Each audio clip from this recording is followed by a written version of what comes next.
All right, I'll echo my comments that I made after the game. Exciting football game. I thought Wisconsin played outstanding football today.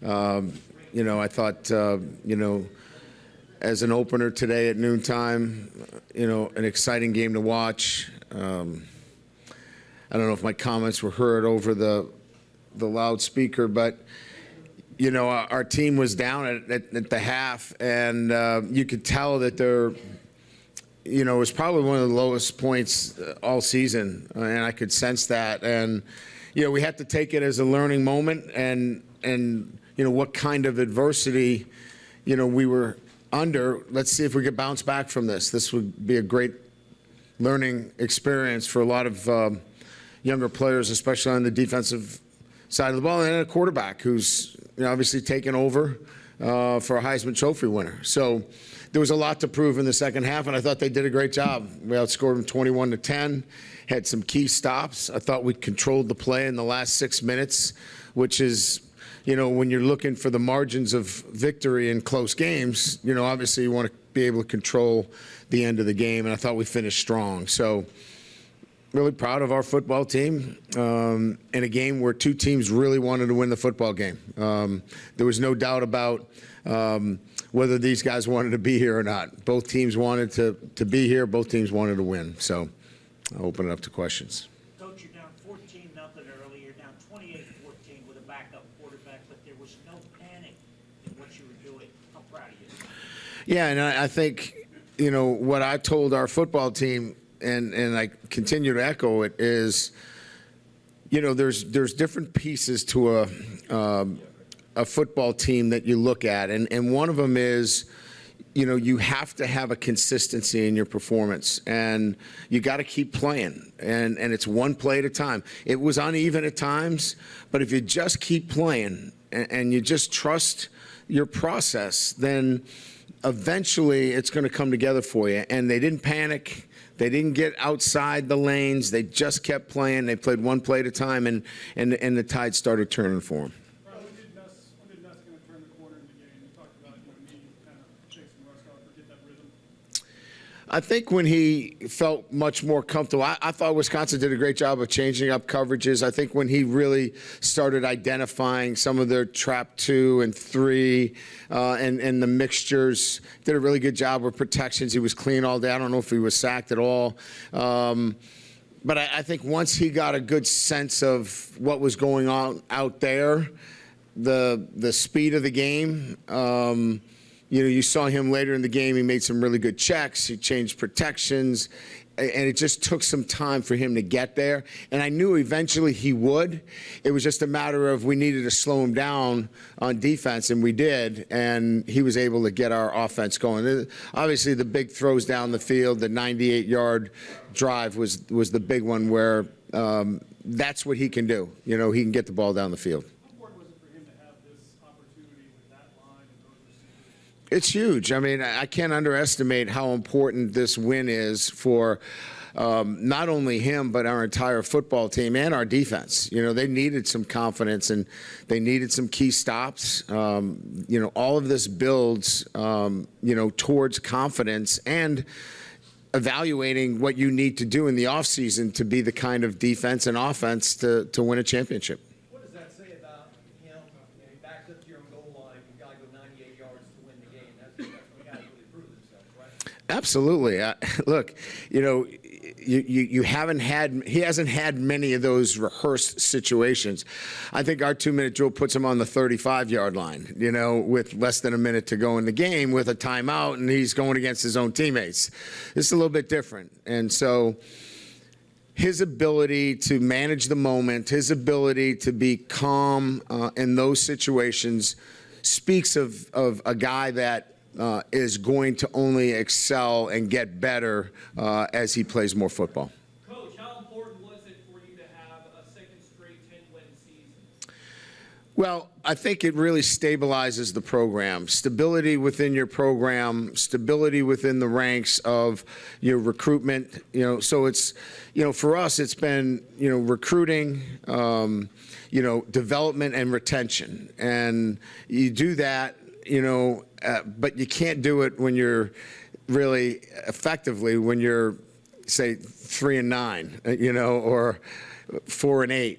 But when you have back-to-back 10-win seasons, and you're doing it with bowl victories as well that build on it going into the offseason, it certainly helps a lot. Brian, as you head into the offseason, where are you at with the evaluation of your defensive staffs, especially now?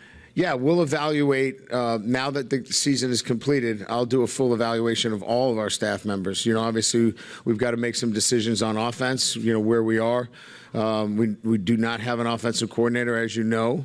And then a full evaluation of our defensive staff. I wanted to finish up recruiting. I wanted to finish up the season. I felt it was most important that we maintained continuity through the bowl game, and we did, and get a victory, which we did. And now my focus will be on 2024, and on 2024 will be the staff, and putting our staff in the position to take this team to a championship level. So that'll be my focus moving forward. Coach, you talked about Jaden Daniels and his traits. Do you see a lot of that in Garrett, too? Certainly. I mean, look, again, I don't think you win a game on athleticism. You have to have, the things necessary to overcome a deficit.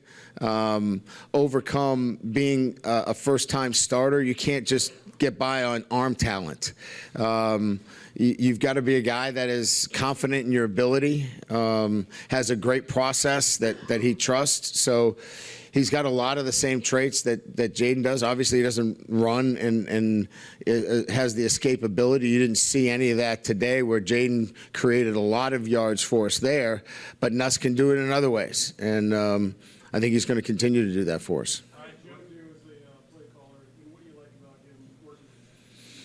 Yeah, I think it's Joe and Cortez and really the whole staff. Today was really about a cohesive group. Brad had great suggestions on adjustments on the offensive line. Frank is doing a great job. You saw his rotation of backs in there. That all feeds into what you're doing offensively. So, it doesn't fall on one shoulder, or shoulders, if you will. The plays came down from the box. There was some input, and I thought Joe and Cortez managed that end of it really well. And then we had great adjustments from our entire staff to be an efficient offense in this transition. Coach, the defensive pressure you down at the very end to win the game, can you talk about that a little bit?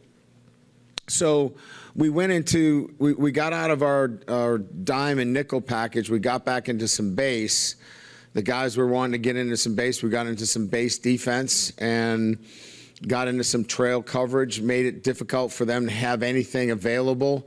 And really our base four-man rush got home. The last play was our win blitz where we overloaded blitz at the end of the game because we knew it was one throw, and we're not going to let them stand back there. So that was an overload blitz to make sure that, again, they didn't have time to get the ball off. Brian, excuse me, two more for Coach. Malik breaking the record. Yeah. Speak to that. Yeah, I mean, first of all, here's a guy that,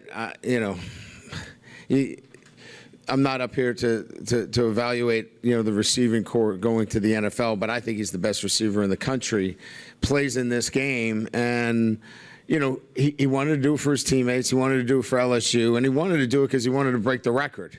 And there's nothing wrong with that. I think that's awesome. And once he got the record, I told him, that's it, you're done.